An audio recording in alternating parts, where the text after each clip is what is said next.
The men's national team are back on the field again. There are Fab Four games to review. What did we get right? What did we get wrong? And we learn how the heck are we going to buy World Cup tickets? That and more on Monday's Morning Kickaround.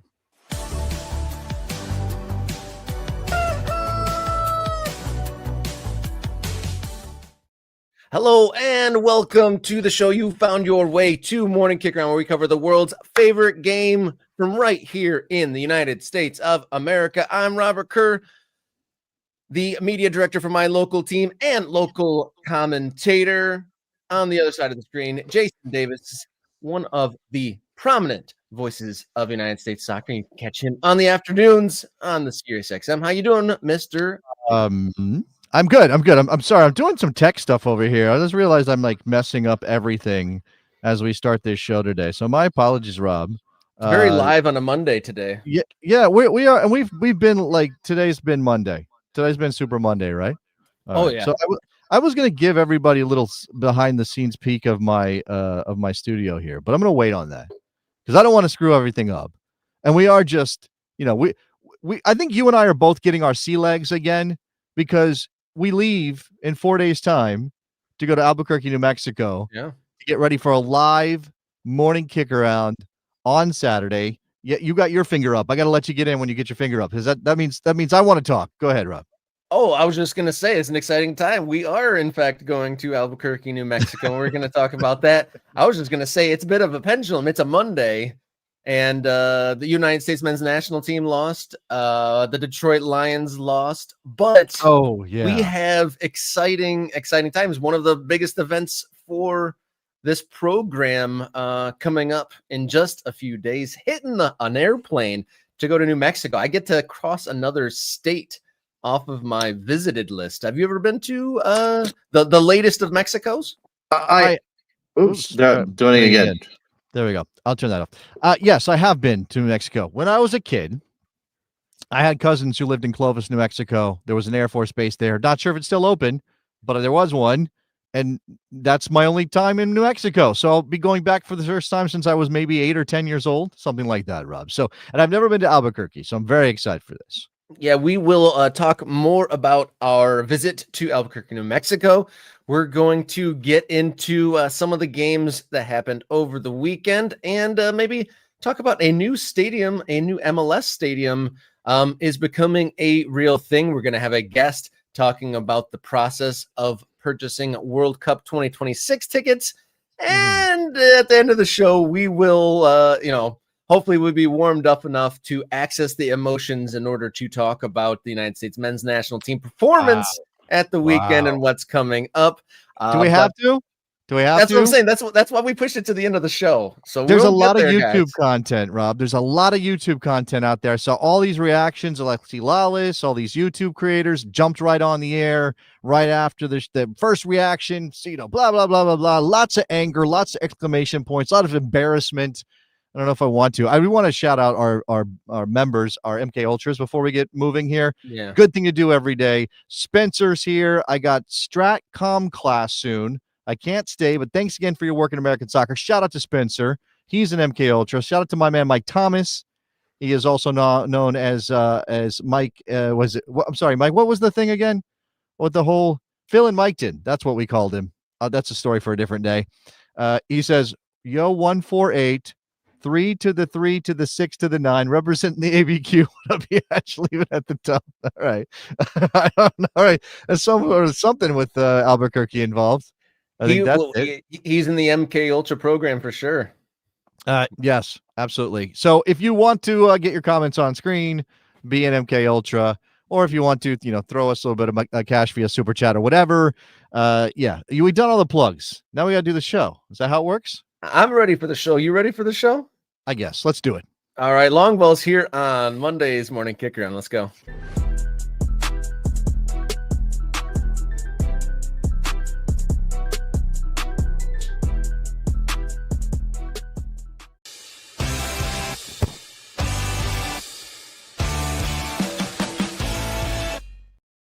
All right, long ball number one here on Monday, September 8th edition, live edition of Morning Kicker. And I'm Robert. He's Jason. Let you guys know we are just a few days away from morning Kickaround's first ever on location show. Jason and I are joining New Mexico United and Meow Wolf out there in the southwest of the country for the 6th edition of Meow Wolf Night. On Friday, I guess it's a bit of a programming update. We'll be doing our live show from Mountain Time. So if you listen to the East, it's going to be 2 hours behind. But the big event live on location at Isotopes Park on Saturday, September 13th for Meow Wolf Night. We're going to get to see lots of costumes, lots of events, trying to meet as many people as we can. And we're going to be leading into the game of the season for New Mexico United. Myself, Jason, the ownership, and hopefully lots of colorful faces and people getting it done in the soccer community in Albuquerque, New Mexico. On screen, you'll see just a little bit of a sampler of what the event looked like last year. Looks like an incredible amount of stuff to take in. I can't wait, Jason. Rob, do we need to get costumes? Do I need to get some sort of face paint or a mask or something? Like, are we going to be out of place here? There are people. Look at these people. They're dressed up. They're dressed up in like. This is not just like, oh, I got to go to a Halloween party. Where's the mask I had last year? Like, these people are putting work in, Rob. This is like an effort here. And I don't want to be underdressed is what I'm saying. Yeah, that's a good thought. Are we going to be like representing the show, like with like our like show polos and kind of present ourselves as kind of like a real stuffy television hosts? Or like you said, are we going to be joining in, be one of the crowd and, try to enter ourselves into the costume contest? No, I don't think we're allowed. I think we're probably not allowed to be part of the costume contest. So let's not look at that as a possibility, but I don't know. We'll see. I'm going to have a little flair. I'm not. Yeah. We don't have flair.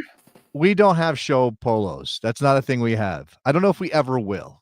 Although a polo with a rooster on it and a soccer ball sounds kind of fun. Like, I'm not going to say I'm totally against that. Maybe one of these days. And I do want to make this a topic of the show at one point. Like, maybe we're reaching out to Icarus. Maybe we're reaching out to Olive in York. Maybe we're reaching out to some of these bespoke kit makers, the creatives in American soccer who are doing little fun things. In fact, just as an example, like maybe we can come up with a morning kick around jersey is what I'm saying, Rob. Do you think that's a possibility? That would be pretty fun. I was considering, I have a very comfortable hoodie from a former company I worked for. I was considering getting that our rooster embroidered over the former company, but a kit sounds pretty good. That would be pretty fun. Let me tell you that our company would not be paying for the embroidering that you want to do on your hoodie. That's just, you cannot expense that. So I just want you to know that you can't do that. Now, I wanted to show this off because just in terms of like what's possible. This is an Olive in York. This is like I don't know if it's a one of one. There's a couple of them out there. Do you see what this is, Rob? Have I shown this on the show before? Yeah, you have, but I appreciate it every single time. One of my favorite all-time cartoon characters right there. Yeah, so years ago, when the Columbus Crew changed their badge, I made a joke that it looked like Master Shake. The shape of the badge, the shape of the crest looked like Master Shake. This became a bit online on Twitter before I quit Twitter, before it was bad. And Olive in York actually made it. They made a shirt for Master Shake Football Club, and now I have that. And maybe that's something we can put together, a morning kick around shirt.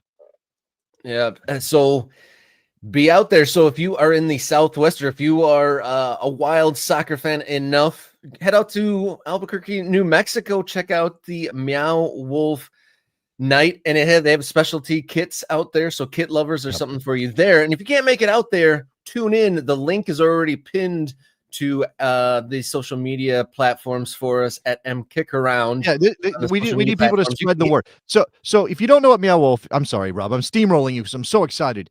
If you don't know what Meow Wolf is, we're going to explain that. It's like an interactive art exhibit experience. There's numerous installations around the country. One of them is in Santa Fe. One of them is in Denver now. I think they're in a couple other places. Okay, so Meow Wolf is a New Mexico thing.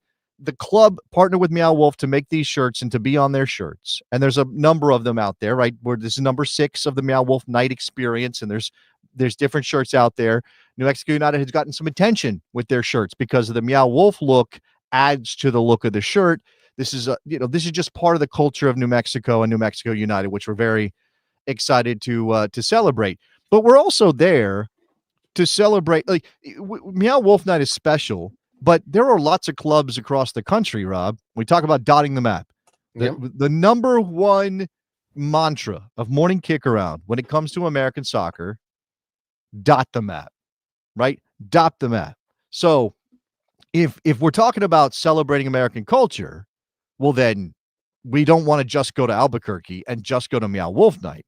Like, we want to go other places. We want to see the ways that American soccer passion is expressed across the country. So if this is big and we get a response, and New Mexico United and USL and lower division clubs, or even whatever top division clubs go, hey, that's cool. Look what they did. They put on a show. They got people involved. They showed the world, right? They gave a picture of what that culture was like. Maybe we have to do it again. So tell people that we're doing this, right? Not only tune in on Saturday at 5:30 p.m. Eastern time, but tell people we're doing it. Share it in every community you're a part of. Like it on you, like the link on YouTube. I don't even know how that works. Get it out there in the algorithm, because that we need you to make it work. Yep, Saturday, September 13th, we'll be live from Isotopes Park. Exclusive episode on YouTube, or go in person. And if you're there in person, we will be set up at the third base gate, and we'll be live from 5:30 Mountain Time until kickoff for Meow Wolf Night. And we've gotten lots of suggestions, or at least a handful of suggestions of where to go to next. I've heard Fort Wayne for their stadium opening, Fort Wayne, Indiana. We've had suggestions for Portland Hearts of Pine coming out to a game out there, and a handful of others. So get those suggestions in. And like Jason said, tune in. Let's get Saturday's show to be as big as possible.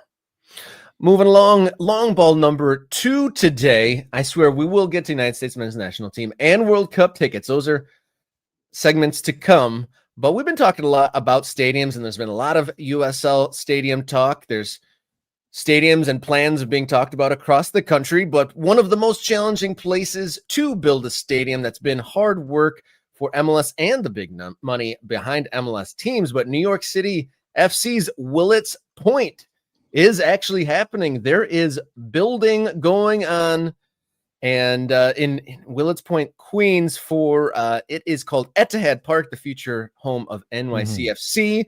This has been an enigma for quite some time, and looks like it's actually happening, Jason.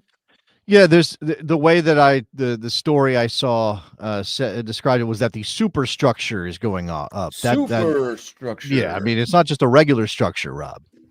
It's a superstructure. Is it a structure that was that was dropped into like nuclear waste and suddenly came out with? No, I'm kidding. That's a terrible joke. My apologies.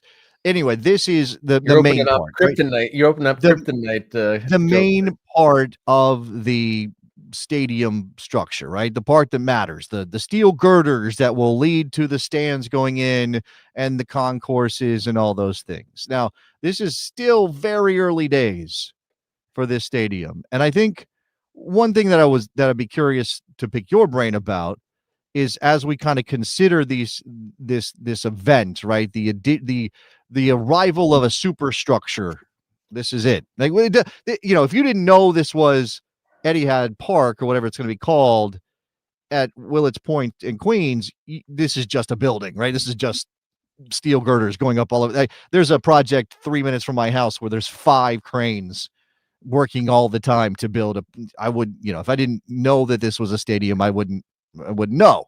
But it does bring up the question of New York City as a soccer market, as a home of professional soccer and American soccer at this point in time, because we very much are shiny new object people in American soccer. Yeah. Like there's a new club, and look, we're guilty of it on this show because we're talking about the USL exploding with growth. We're talking about building stadiums with 10,000 people or maybe 15 so that you can get first division status as part of the new USL plan. Like those, that we are definitely like, oh, there's a new team in this place or maybe a new team there, or what's going on in Milwaukee. New York City has been a home of professional soccer on some level, in some way, since the beginning of Major League Soccer. Now, they played in Jersey. They were the New York, New Jersey Metro Stars. Then obviously you had the Red Bull takeover, and they've been New York Red Bulls, but they built a wonderful stadium, but it's in New Jersey. And then obviously NYCFC come along, and I was one of those people, Rob, who was like, "This is dumb. What are we doing here? Why are you putting a team in New York without a stadium? Why are we playing baseball at Yankee Stadium? Oh, and also you got to go play at Chase Field because you're short on dates. Oh, occasionally you got to go across the river and play at Red Bull Arena because you don't have the space, or the Yankees are playing in the playoffs or whatever. Like it all sucked, right? It was all terrible. And it certainly indicated that New York City was not meeting its potential as a place for soccer in America at the professional level. I'm not saying that there's not a vibrant soccer scene in New York. Obviously there is. There are probably millions of soccer fans in New York City, right? They go out and watch games. They play in local leagues, all those things. But man, it definitely feels like we're still not scratching the surface of what New York could become in terms of a home for soccer in America. Does it need to be London, Rob? Do we need 50 teams in New York? Probably not. But we should have more than one across the river and one in a baseball stadium. This is a step in that direction with the new stadium for NYCFC. I think it will change the complexion of that club dramatically. But we got Brooklyn. You know, we were supposed to have Queensboro. That died. Like, what's going on with other elements of soccer professionally in New York? Yeah, good point. As there's probably millions of soccer fans in New York, and how many are American fans or just fans of the domestic game? And yeah, untapped market there. And I still remember the feeling when I saw the first NYCFC game broadcast from Yankee Stadium, being like, "Whoa, all this money behind this, and this is the product that is being presented." Like, you know, there's challenges to putting a soccer game on in a baseball stadium, but for some reason the Yankee setup is just a little bit even more jarring. And I've seen people's reaction. Have you ever seen someone put their eyes upon a NYCFC home broadcast before? The light dims from their eyes when they see how that is broadcast, and it is jarring. That is a jarring broadcast experience that I think they've tweaked it a little bit, but still, when you see like an all goals tally from Major League Soccer, when it goes from place to place to place, that is hands down the worst vantage point. Look, there's nets, the angles are all off.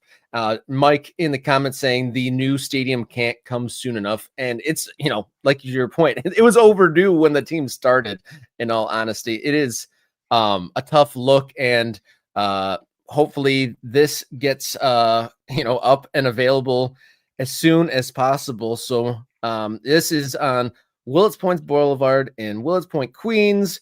The stadium's going to be a almost 25,000 seat venue, centerpiece of a 23-acre redevelopment plan, along with a public school, a hotel, and more than 150,000 square feet of public open space. So again, like many other things, not just a stadium, but for our interests, a 25,000 capacity soccer specific stadium in Queens, New York. That if they get that over the line, which, I mean, obviously once you get the superstructure on board, they're serious about the soccer stadium happening.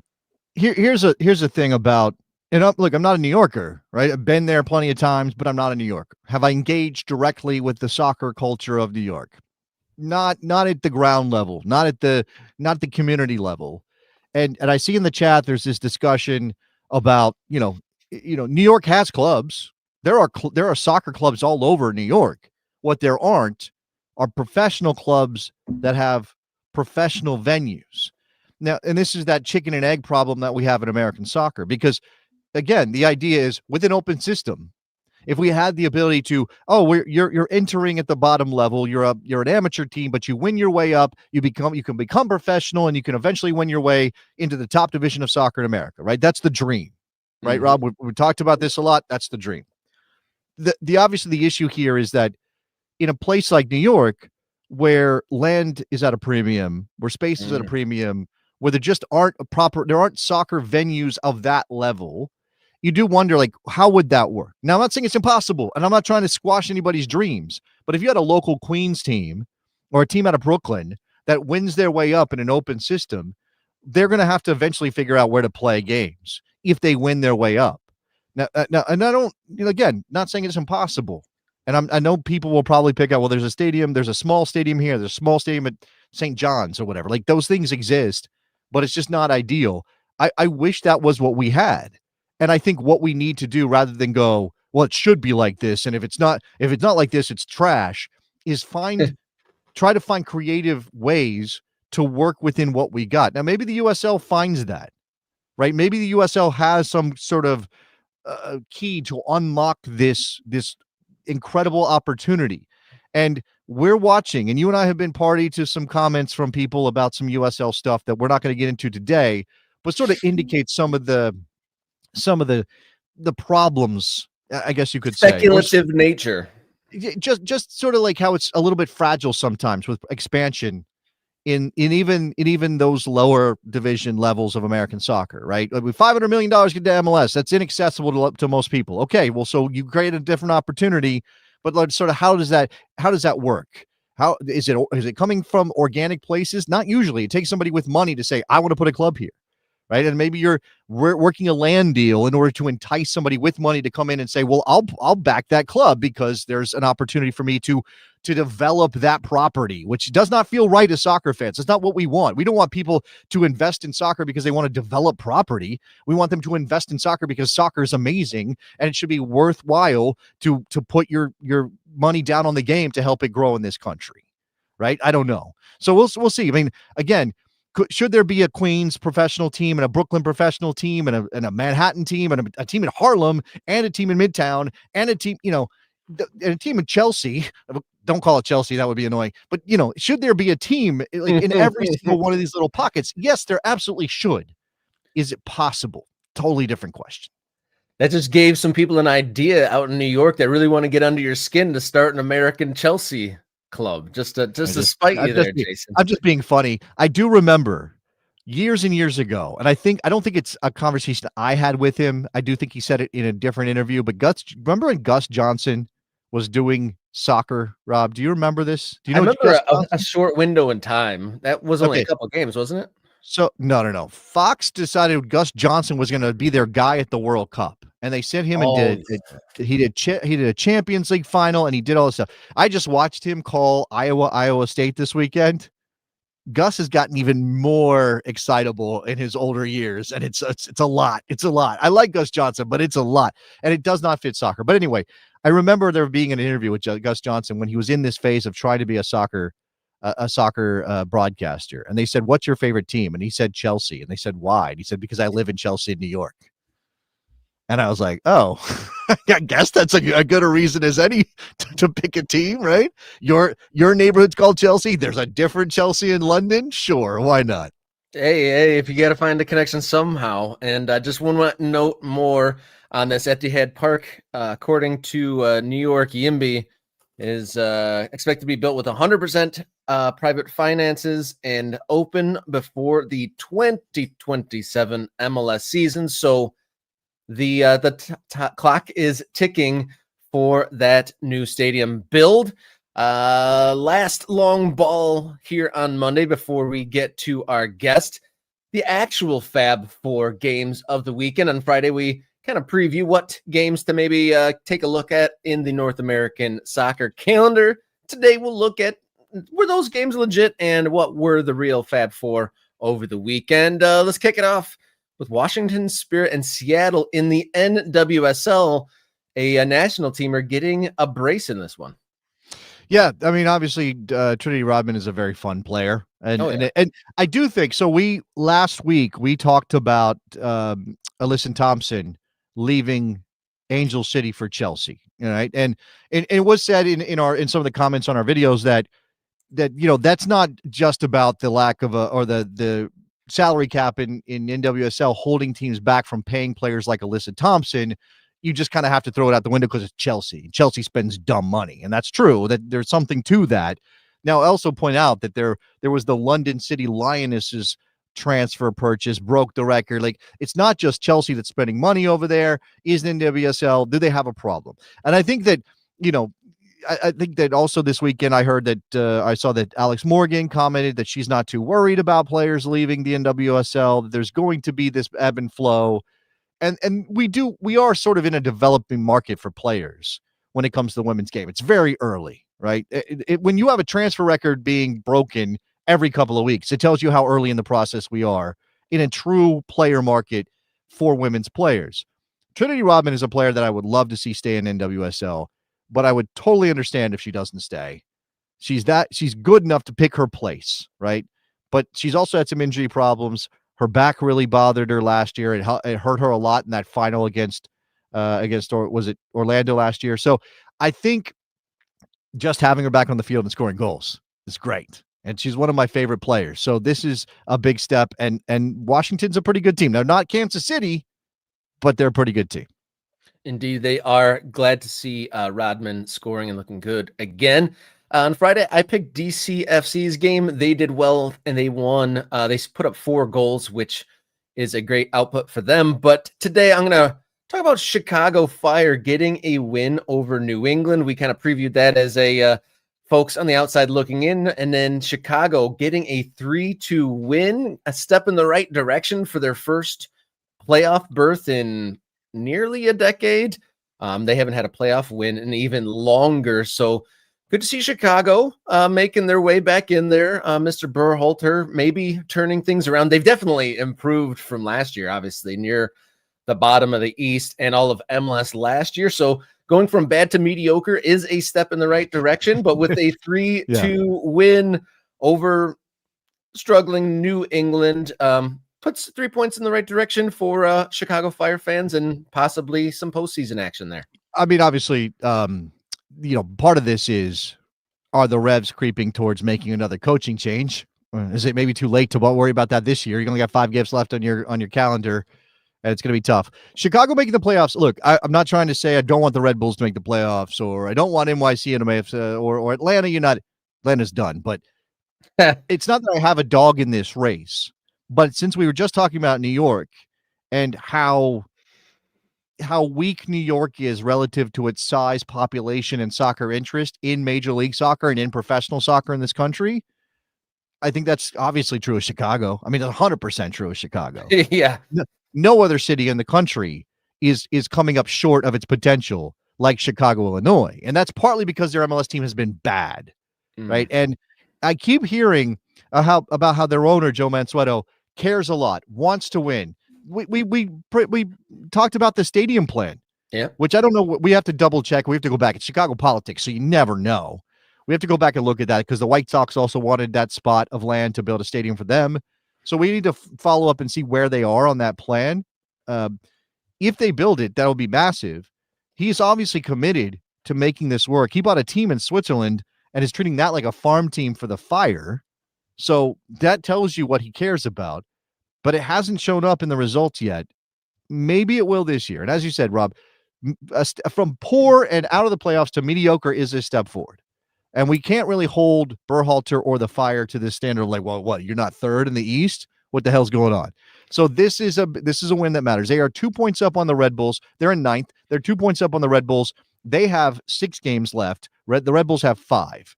So there's still a chance, they have a little bit of an advantage even beyond the 2 points that they hold right now over the Red Bulls in terms of that last playoff spot, which is a play-in game spot. Let's remember that. And I think that's Chicago's last appearance in the playoffs was in a playoff sort of spot. Similar to that, Chicago holding on by a thread in a New York MLS team wedge. New York City FC 2 points ahead of Chicago, and then just only 2 points with a game in hand over the Red Bulls. So hanging on by a thread there in Chicago.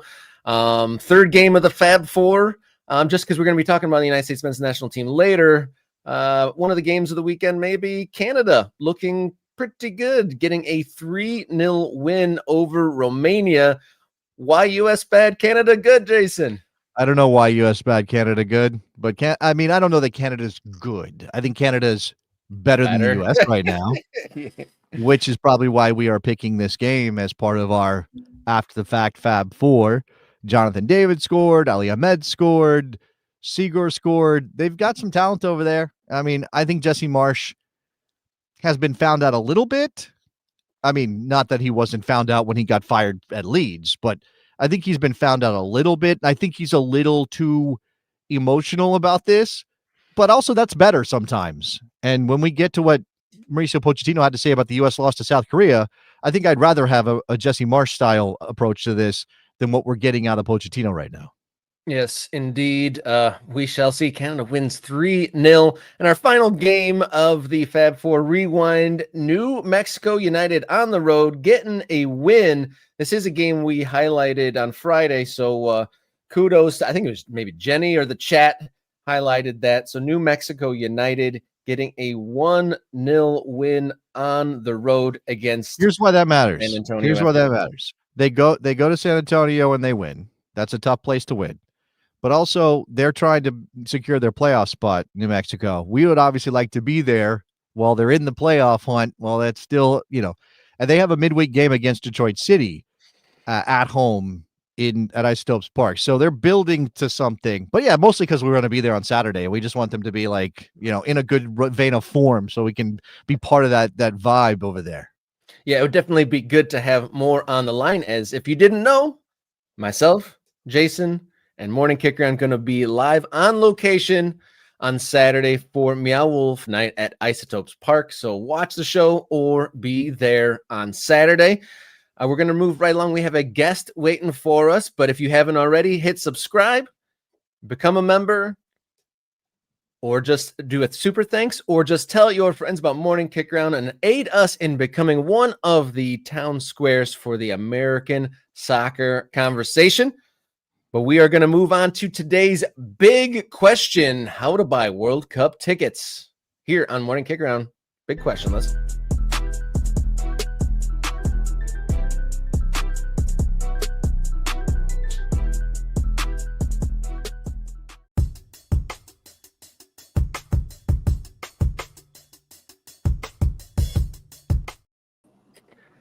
Good morning. This is the big question here on Morning Kickaround. Big event happening this week. World Cup tickets 2026 going on sale.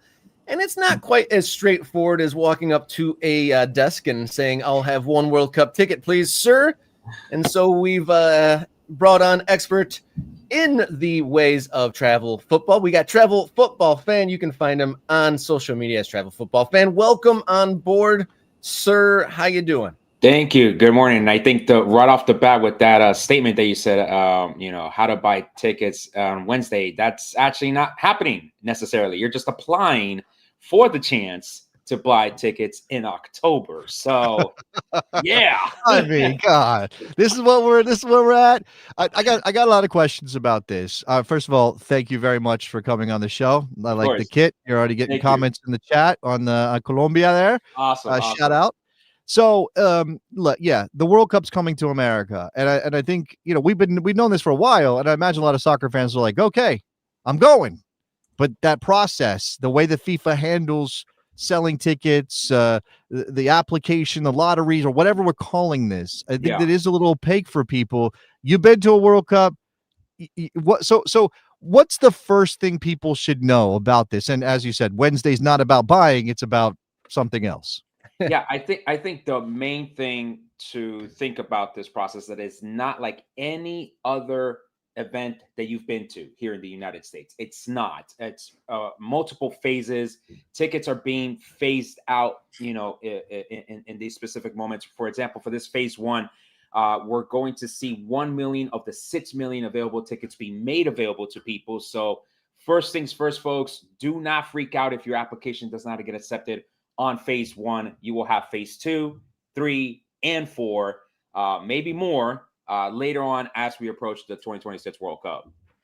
So there's 4 phases to a purchase, or there's 4 different releases of tickets? In effect, you could call them releases. Phase 1 is this pre-sale. They're calling it pre-sale because only those with a Visa, credit card, or debit card can access the actual sale itself. So if you have an American Express, a Discover, or MasterCard, you can't get in on phase 1. And that's just corporate partnership nonsense from FIFA, Basically, right? Okay. Yes. The other thing I want to know from that, because I saw a little bit of discussion about this, if I go out and I buy a Visa gift card for whatever. Can I use that to cheat the system basically? Because I don't have a Visa credit card, but I got a Visa gift card. It has to be a reloadable card. Okay. So it can't be quite a gift card. And I know that's where you start getting into this, how can I get in and everything. I actually found the shortcut, and I did highlight in one of my videos, which is you can mail a 3x5 card to FIFA's headquarters in Miami saying, I want to be part of this draw. You have to follow the exact instructions that I provided in the video, but it is in their terms and conditions. So if you really want to get in right now, you just have to mail a card to FIFA's headquarters in Miami. I live in Miami. I'm originally from Miami, but I can tell you where the office is at if you wanted to. I mean, but that's stunning. This is like, I mean, if you're old enough, you remember like watching shows and stuff where they'd be like, we'll send you whatever if you send us a self-addressed stamped envelope. yeah, basically, it is almost like that. And I think they just have to offer that because of just U.S. laws and whatnot. But again, the main thing that folks need to figure out, or rather, to start thinking about is there are 4 phases. So the first one is this Visa one. The second one is for everyone else. That's also application based. But these first 2 phases happen before the December 5th draw. So you don't know if you're following USA, Canada, Mexico, where your team is playing. So now the strategy becomes, if you just want to go see one game of Colombia, for example, you're probably better off waiting till December because you're looking to find one ticket to like the one specific game. Okay. If you're looking to follow them, you would go ahead and apply on September 10th. Okay. Now, we've done all this. We talked about the mechanisms, and I'm actually, as we talk here, looking at a story that Henry Bushnell has just filed at The Athletic that talks about how FIFA has already made millions on World Cup tickets before they've even gone on sale, because this is, of course, what FIFA does. I mean, and this is the bargain we make as fans, right? It's like, I don't want to give FIFA anything. I don't want to help FIFA. F FIFA, but I want to go to the World Cup. And as you said, the tickets going on, or the process starting before the groups are actually set, is a big part of this. We have gone a couple minutes into this already, and nobody has said anything about how much these are going to cost. So what price situation? That has been, I would say, the holy grail that both reporters and content creators, or both like myself, have been trying to pursue through every available channel possible. I've had contacts in basically every aspect of this tournament, but also trying to find it in non-traditional contacts as well. Other podcasters, other content creators, they're all trying to find out the price, and rightfully so, right? Because we assume, well, it's a World Cup, FIFA has historically, if we're going to give them one good up, is that they have kept the prices artificially low for these tournaments. But then we saw what happened in the Club World Cup last summer.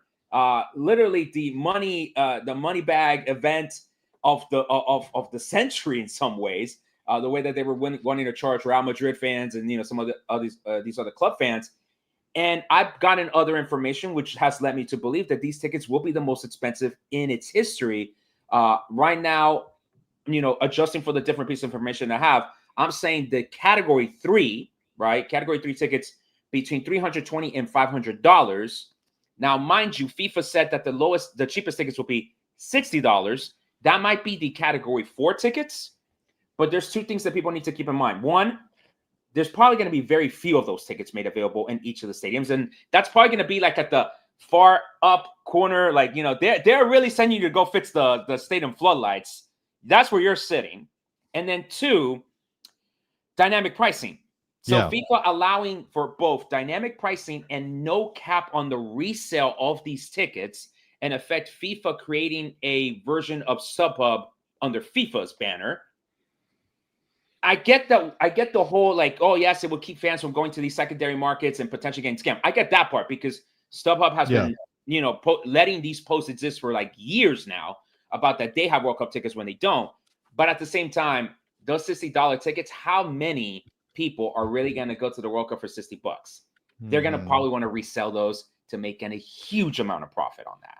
Can I also ask about, you mentioned the Club World Cup. Obviously, everybody saw that for what it was, an absolute money grab. Lots of coverage of small crowds or ticket prices and all this stuff. I mean, I think there were elements of it that worked for FIFA and elements that didn't. And ultimately, I think they probably see it as a success. But there was also, I remember at one point it was, we can't sell these Club World Cup tickets. So if you buy Club World Cup tickets, you get first crack at World Cup tickets in 2026. Do you have any insight on that, or whether anybody has actually put down the money necessary to do that, and how that might work? Yeah, so part of that Henry Bushnell article that came out this morning was talking about those right to buys, the RTBs on the FIFA Collect website. Some people have told me they did do that, which is crazy to me, because when those came out last year, I was telling folks, please do not buy this. This is thousands of dollars you're committing to go watch the Club World Cup, which again, in my context of finance and planning logistics out for an event like this, I saw the Club World Cup as a money trap event. It would not have benefited you if the plan was to go to the World Cup. I would have rather saved all that money, but some people did it. And right now, as it stands, they have a separate process that has not been announced when they're going to be able to get or convert those RTBs into the tickets. Which tickets would they be able to convert them to? There has been, unfortunately, a lot of bit of silence from the FIFA Collect Discord server, which I keep sending people to. So in that way, they get more pressure to release the information that they might or might not have. So yeah, it's one of those things where, like, you basically paid someone to get in front of the line, and yet now you're seeing, wait, there's another line forming. Where is the line I got to go to? That's how you should visualize these RTBs, and that's where we're at right now with those folks with the RTBs. They don't know what line to make, but they've been promised that they will be in a front of a line, but it's not that line starting September 10th. So yeah, not exactly just walking up to a ticket booth and asking for a pair of tickets this time around. So I guess push back here if it's not even clear enough for you to do this. But so I'm in the Metro Detroit area. I'm thinking that I'll probably go to games in Toronto. So what advice would you give to someone who's like, this is my nearest venue, how should I get tickets? Yeah, when you're applying on September 10th, if you do not care who's playing at those games, definitely participate in this application first phase September 10th to the 19th. I think that's another quick distinction I want to make. You have 9 days, so please, everyone's more than likely going to bust the servers at FIFA at 11 a.m. September 10th. So if you don't get in, do not panic. Maybe give it a day or two, and then you'll be able to go back in.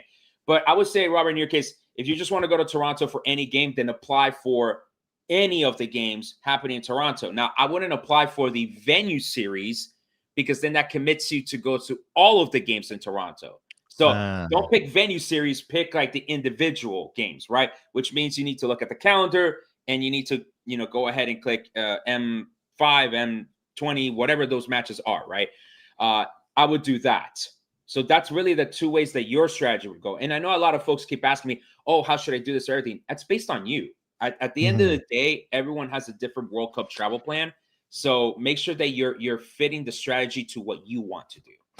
Another question here. I mean, for people who maybe just aren't familiar with this at all, or people who kind of have engaged with, say, the U.S. men's national team or Mexico when they come to the United States, things like that, typically there are other ways to get access to tickets rather than just going through the standard process. If you're a member of a supporter group that's officially recognized or has some relationship with the federation, you can get tickets a different way. They'll sell tickets as brokers. And obviously the American Outlaws and things have done travel packages to past World Cups and gotten tickets somehow their way.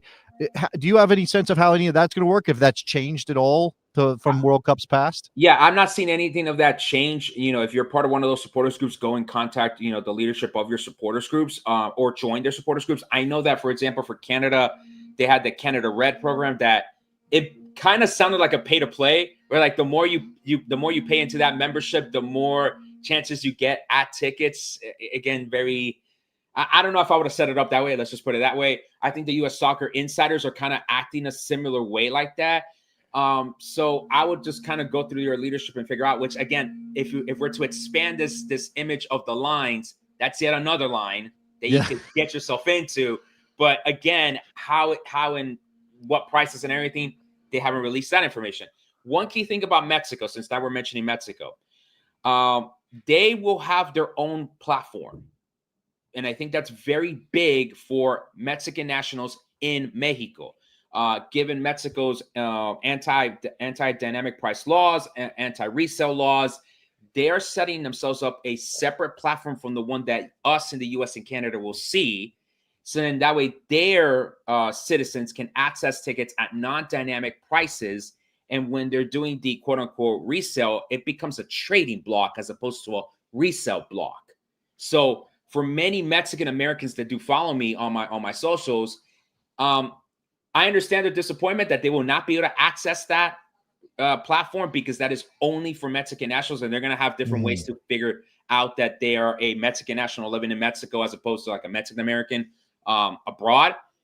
But I do see the benefit of their government wanting to look out for their fans and saying, you know what, we are going to create this own separate platform. You will have access to these tickets, non-dynamic price, potentially cheaper. I don't know, but at least it will be protected from that dynamic price, and they can go ahead and purchase those tickets. Mexican Americans and other fans wanting to go to Mexico games will have to buy the tickets at the U.S. dynamic pricing. U.S. dynamic pricing for games in Mexico. Yeah. While Mexican nationals in Mexico, residents of Mexico, will have access to those games at different prices without the dynamic element. Potentially different prices, but definitely without the dynamic pricing, which of course would in effect keep it cheaper than what everyone else is paying, which again, great for them, right? Great for their government that they really pushed FIFA on that. And I was actually kind of surprised they were able to get that win for their fans.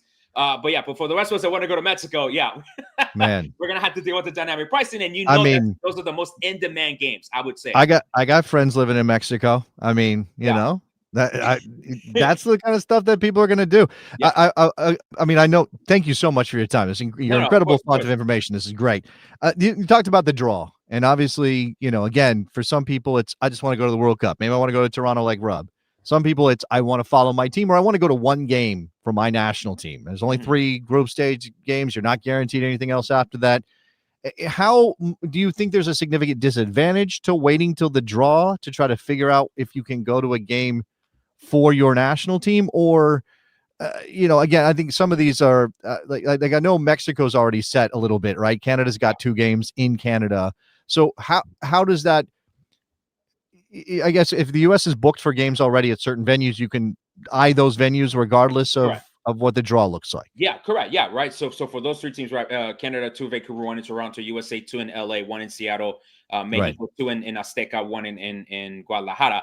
Yeah, you could go ahead and aim for those tickets when you're applying on Wednesday. But if you're a fan of a different team and you want to follow a different team, you have to wait for the draw to know where they're going to play. If you're looking to just go to one of their games, correct. Because if you apply on September 10, then the only option for you is to follow your team, and you would have to buy the package. Because you can't then just split it. And you wouldn't know where you're traveling yet until the draw in December, which means that's when you're buying your plane tickets and your hotels. So if you don't have a budget that will incorporate all this additional travel for your team, because like Colombia, for example, my dream scenario is that they fall, I think it's Group I, which is basically the Northeast. And then I can just go up and down the Amtrak from DC, where I'm at, and then just follow Colombia that way. That would be my dream scenario travel. Shout out DC. Thank you. But then, of course, my nightmare scenario would be West Coast, even though my West was Seattle. But again, in terms of the logistics and the travel, then that makes it very hard for me to follow Colombia, because then I'm basically on the road for what, a week? So you would have to, in effect, wait till December 5th, till after the draw of December 5th and phase 3, when then now you know where your team is. Now, that does increase the level of competition, aka dynamic pricing will probably affect those prices as well. So that's the drawback. You want to go to one game? Cool. You'll have to wait. At least you'll know where your team is playing, but you're probably paying a higher price. Right. And shout out to our man, Mike, who is a Philly guy. Mike's a Philly guy, big USA fan. USA playing only in Seattle and LA is a problem for somebody like Mike. I'm in DC or out just outside of DC myself. Awesome. I don't know what my work schedule is going to be. Perhaps I'm going to games anyway, but if I wanted to be a fan and go, you know, that is a trek. And it's like, do I take the family and quadruple my spend, or do I try, you know, that? Yes. Okay. And if I may, about the travel part as well, I'm already seeing in Seattle, the hotel rates are already at $1,000 a night. Wow. Like, folks, like this is why I was doing all this content since Qatar, because my whole story is basically for the TLDR. I was able to go to the Qatar World Cup and enjoy the fan festivals in the United Arab Emirates. On a $20,000 value trip that we had, we only spent $5,000 out of pocket. The rest of it was covered with points and miles. We were able to fly business class on Emirates, basically on pennies of the dollar. Of the 16 hotel nights, 12 of them were free, again, because of hotel points. So seeing the value of the trip that we had, I recognized that this World Cup was going to have similar effects here in the States. And so, we've exclusively been talking about almost 20 minutes just on tickets. And it's like, wait a minute, but what about your hotel? Where are you staying at? Yeah. And these hotels are already blacking out, especially on the dates of the USA matches. They're already blacking them out. For LA, for example, I believe I saw one of the airport hotels charging you $800 a night. Like, I knew this was going to happen. I think a lot of fans are going to, like, after they get rid of after they go through the fog of war of the tickets, they're going to be like, oh my God, now the hotels are expensive. Now the flights are expensive. How do I even get around? Because this issue of public transportation is also going to be a very big deal for many of the American host cities, because they're not offering free public transportation to the fans. So I hope everyone has their budget set, because I've been saying this will be the most expensive World Cup, and it's not even just because of the tickets. Yeah, the most expensive World Cup. Wow. Yeah, that's something, and I guess thank you for sharing and you having the foresight to know that this is where we were going to be at. You've been a wealth of information for us. Can you share with our listeners where they can connect with you and get this incredibly complicated and detailed information? Absolutely. You can follow me on my socials at Travel Football Fan on Instagram and TikTok, on YouTube as well, where I publish more long form videos there. You can also visit my website, travelfootballfan.com, if you wish to have a travel consultation with me. We'll help set you up with a personalized travel plan that works for you, because everyone has a different plan. And so that means that whatever works for me is not going to work for you. And so we'll work together to build yourself a travel plan that works for you. Well, thank you so much for joining us here on Morning Kickaround. Check his stuff out, Travel Football Fan. I think I'm going to be trying to dig very deep in my book of acquaintances and see if there's a basement or a couch or someone's garage to stay in Toronto in a year of time. Yeah, Vancouver right now looking to be the most expensive city, by the way. So I hope your team kind of doesn't land there, because there's barely any hotel rooms there from the information that's being provided. So yeah, I would say if there's a city that I don't want to be in terms of, again, not saying anything bad about Vancouver, but in terms of the money, Vancouver and Miami, unfortunately, can they get some buses there, please? Because in and out of Hard Rock Stadium, again, as a local, is a pain to do so. We heard all those stories from Qatar of folks in Argentina like selling their houses so they could go all the way out there. We might have Americans go sell their houses just to go to a domestic World Cup here. Please don't do that. I mean, if you really, really, really want to go to see your team in the World Cup, I mean, I don't know. Who am I to judge? I don't see this to be a channel for financial advice, neither mine or anyone else's. That's the disclaimer. But if you see any of those content creators doing the financial stuff, they're always like, "This is not financial advice. I'm just giving you what I know." That's what we're doing here. Shout out. Thank you so much. Thank you so much, and see you next time. We'll have to check in on phase 19 of the World Cup ticket sales when that comes up. So thank you so much for that. If you've enjoyed this content and you enjoy the channel, subscribe, step it up a notch, become an MK Ultra, become a member of the channel, or share a super thanks. There's a thanks button just underneath the video window here, or just tell your friend. Morning Kickaround is a great show and covering the American soccer perspective, becoming one of the town squares of the American soccer conversation. We've been kind of procrastinating talking about the men's national team performance, but the time has come. Let's get into today's hot topic on Monday's edition of Morning Kickaround. Let's go.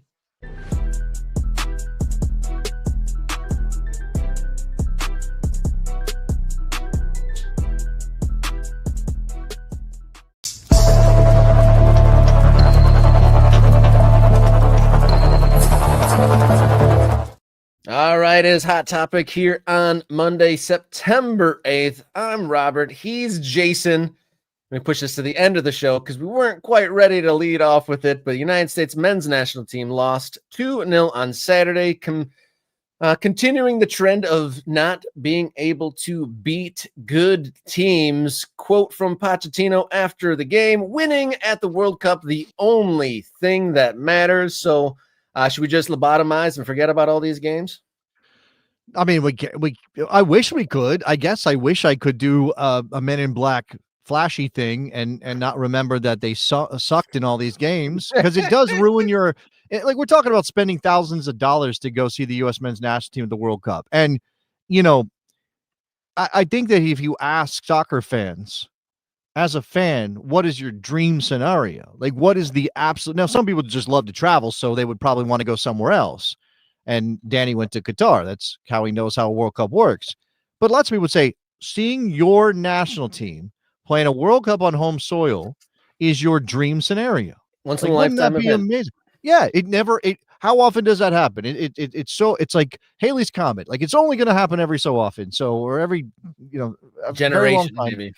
between those things. So when it happens, you want it to be the best possible situation, which means you want your team to be good, which means you want your team to win games and make it through to the knockout phase, and then maybe win a game there and then another game there, and then you can have this dream thing. And nobody here in the United States, prior to sort of the most recent events, was like, oh, this team is capable of winning the tournament. That's not what we were saying, but we're like, if all the stars align, we can do a South Korea in 2002.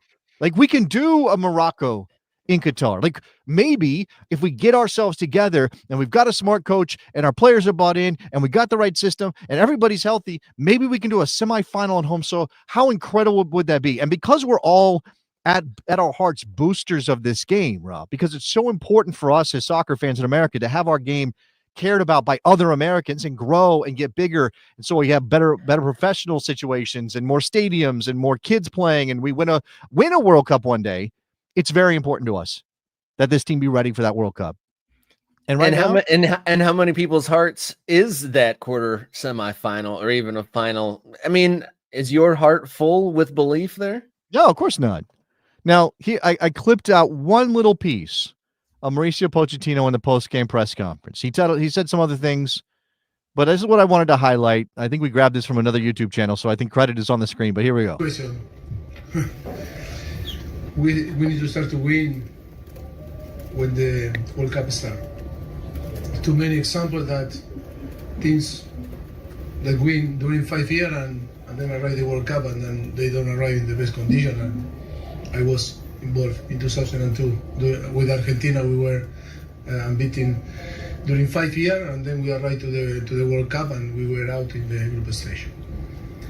And it's a knockout stage. It's a group stage that you need to arrive in the best condition. That sounds to me like a man who's coping with the fact that his team stink right now. Yeah. Right.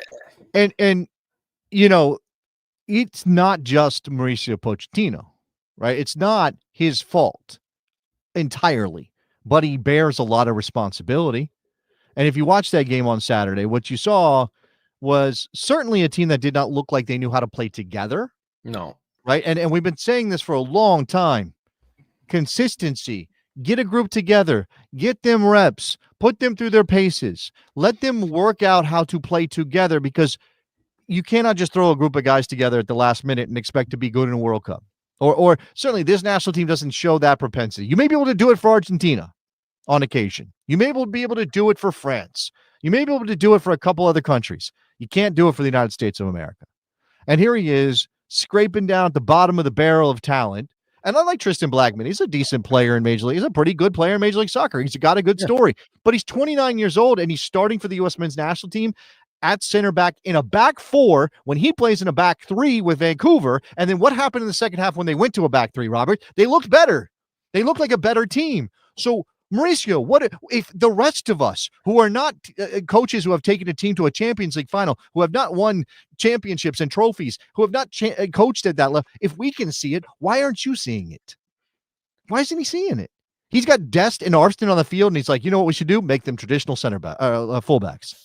Come on, man.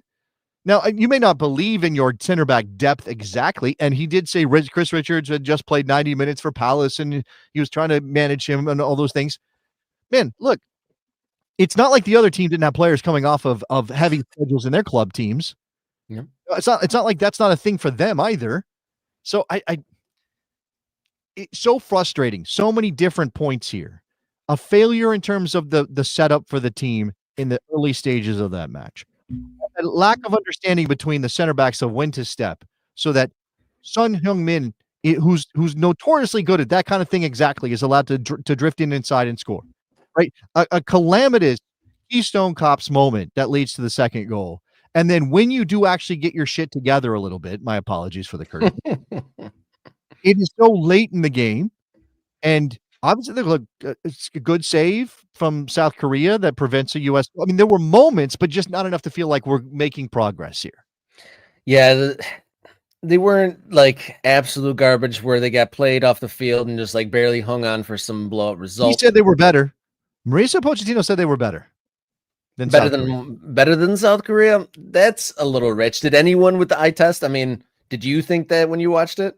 Is that someone, like you said, he's a little bit in a desperate situation? And when Pochettino was hired, we obviously knew that he was not super familiar with the American soccer hemisphere or sphere or ecosystem and the players and whatnot, but we were trusting his professionalism of being at the top level and being a top level coach. We were assuming that he'd be able to see a player, know what he was good at, and move accordingly, quickly identify them and put them in the right places. And you can't even necessarily say that while he's inexperienced as an international coach, you wouldn't say he's necessarily been like, this guy can do this, let me put him in.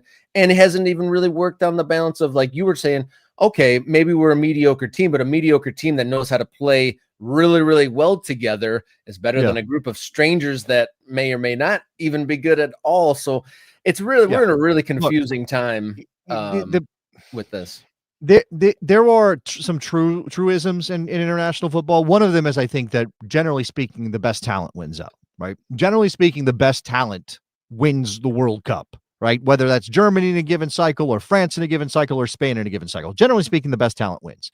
But you can punch above your relative weight, certainly your historical weight, and the U.S. doesn't have a lot of historical weight, if you are organized, if you are cohesive, if you have a system that everybody can understand pretty simply, if you work really hard together, if you feel, and we talked about this so much with Berhalter, that Berhalter wanted to coach them like they were a club team. He wanted to fill them their heads with all these concepts. We're going to do this and then this, and we're going to play vertical. We're going to all that stuff.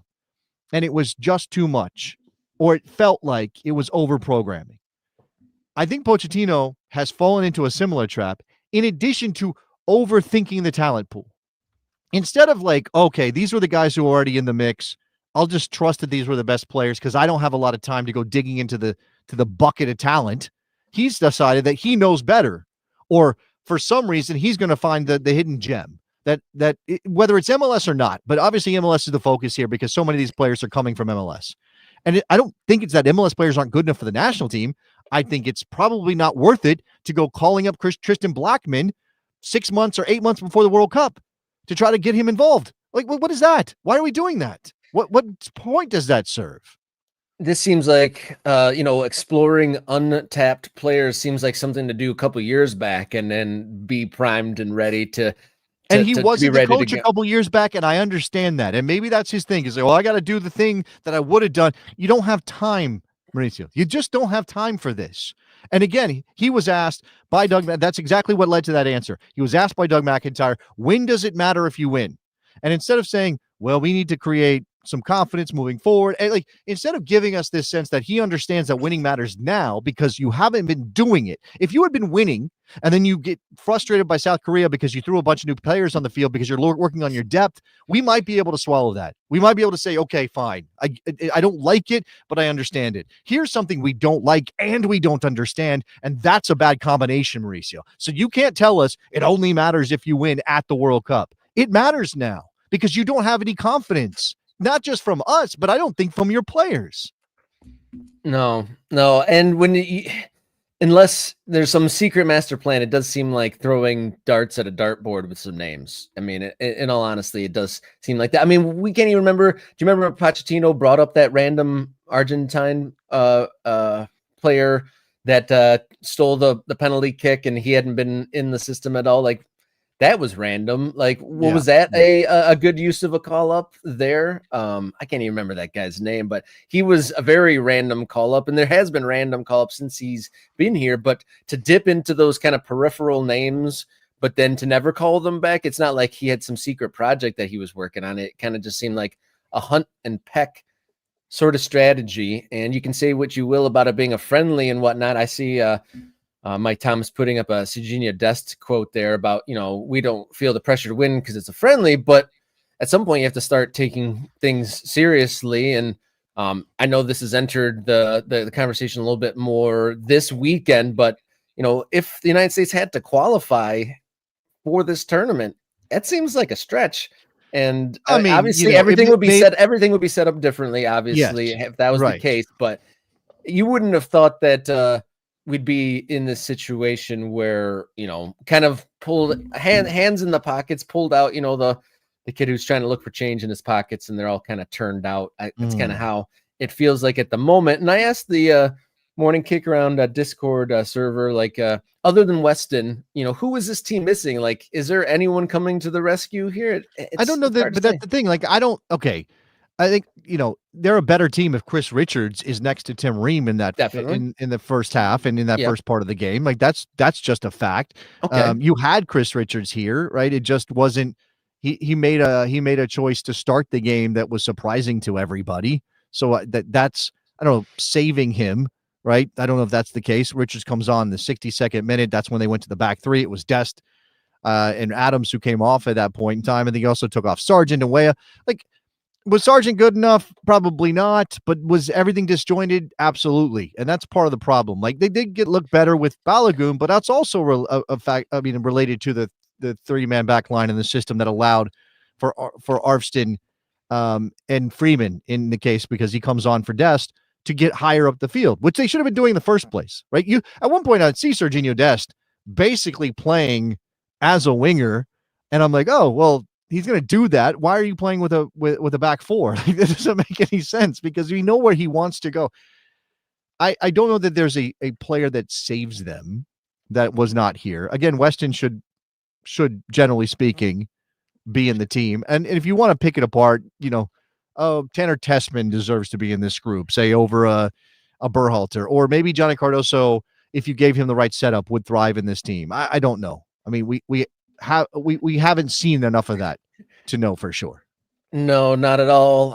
Another newsy thing is we know who the remaining opponents and dates are for United States national team to finish out the year. So Japan on Tuesday night, we knew that, but 10th of October versus Ecuador in Austin, on October 14th versus Australia in Denver, November 15th versus Paraguay at Subaru Park. And is that Subaru Park? Is that Philadelphia? Yes. Philadelphia. And then November 18th versus Uruguay at Raymond James Stadium there in Tampa. But Japan Tuesday night in this window, hopefully we'll see Chris Richards. Japan also a good team. They don't necessarily have the amazing, World 11 sort of type caliber player as Son, but a really, really good team up and down. Do we expect to see something better from the United States men's national team on Tuesday? I hope so. I hope there's a lesson here, and I hope it's Pochettino that's learned that lesson, right? I just hope that this is a situation where he looks at this and goes, oh, okay, I made some mistakes here. I overestimated the ability of certain players to get it done at this level, and I got the system wrong to start. And maybe that results. I mean, I do think they'll play better across 90 minutes because of what happened on Saturday in Harrison, but I don't know that means they win the game. As you said, Japan's a pretty good team. Japan, a pretty good team. United States men's national team yet to turn into their butterfly status and soar into the World Cup with these friendlies. Got to say thank you, Adrian Garcia Carballo. Thank you for the super thanks. Thank you to everyone who has chipped in, become members. Do you want to practice? You want to practice, Rob? What names? Yeah. You want to practice? Carballo?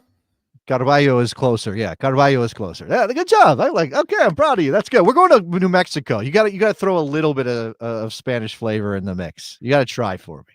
Yes, Okay. I will do so and continue to do so. Okay. My Spanish alliteration and accents will come along at some point. Thank you for everyone for tuning in. Thank you to Travel Football Fan for giving Incredible us the stuff. insight. Yes. We needed an expert. That was quite the complicated process. World Cup 2026 tickets. The application for Visa members starts today to enter a lottery to maybe be able to buy tickets. So boom. Wednesday that starts. Make sure that Wednesday. Yeah, I mean, I once in a lifetime, the World Cup. I mean, thankfully twice in my lifetime, but I was very young in '94. I wasn't as aware of soccer as I should have been. I wasn't living near a host city, so I didn't get to go to any games. 2026. I'm a grown man. I got some cash. Like, I want to spend some money to go to the World Cup. Do I want to spend $20,000 to go to the World Cup in my own country? Oh, I don't think I do. So I don't know. We'll see. Yeah, like I said, I'm going to be trying to find as many acquaintances in the Toronto area to find a place to crash next year already. I'll have to. You know what? I'm going to apply for a lottery for the couch. There's probably money to be made. Don't they have like a couch surf? There used to be a couch surfing website. I'm sure there's an app now. I'm sure there's like we need to like come up with. I'm giving away a $1 billion idea. A World Cup couch surfing app helps you connect with people who can give you a spot. I mean, you're not going to want to pay those Airbnb and hotel prices come summer of 2026, based on what Travel Football Fan was telling us.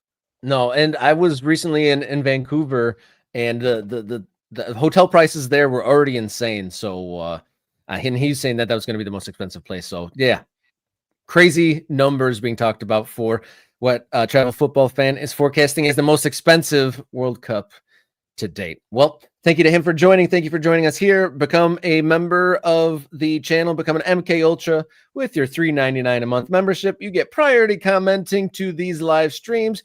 You get early access to videos, bonus content, and access to the Discord server. We're on social media at Kickaround across platforms like X, Instagram, and Blue Sky. And you just saw it on the thing. Here's ko-fi.com/morning kickaround. We have some specific fundraising goals listed there, including future travel considerations for somewhere for a follow-up live appearance from this show. Yeah, we got to get all the equipment together and that kind of stuff. So, if you want to help the show grow, please do that. And again, more important than anything that you give us in terms of money is to help us spread the word. I think we just need to take that next step, and maybe going to New Mexico is part of that, but definitely everybody who can share that Morning Kickaround's happening 3 days a week, or that we're on YouTube and as a podcast, and you can be part of the show and listen in and be part of American Soccer Conversation. That would be incredibly helpful. I think we might have gotten to that 3333 subscriber number I was hoping for. That's great. Hey, Adrian Carballo, he does a super thanks and he's become a member. So thank you. You are now an MK Ultra, sir. Thank you for hopping on board here, trying to dot the map like we're trying to dot with clubs across the United States of America, but dot the map with MK Ultras. Programming note, we will be back here as scheduled. 9:30 to 10:30 Eastern on Wednesday. We will be on Mountain Time on Friday morning. And of course, Saturday night, Morning Kickaround Special Edition live from Meow Wolf Night at Isotopes Park in Albuquerque, New Mexico. So I think that wraps us up for today. And we will see you Wednesday morning or on demand on the YouTube channel. But until then, everybody, enjoy your soccer.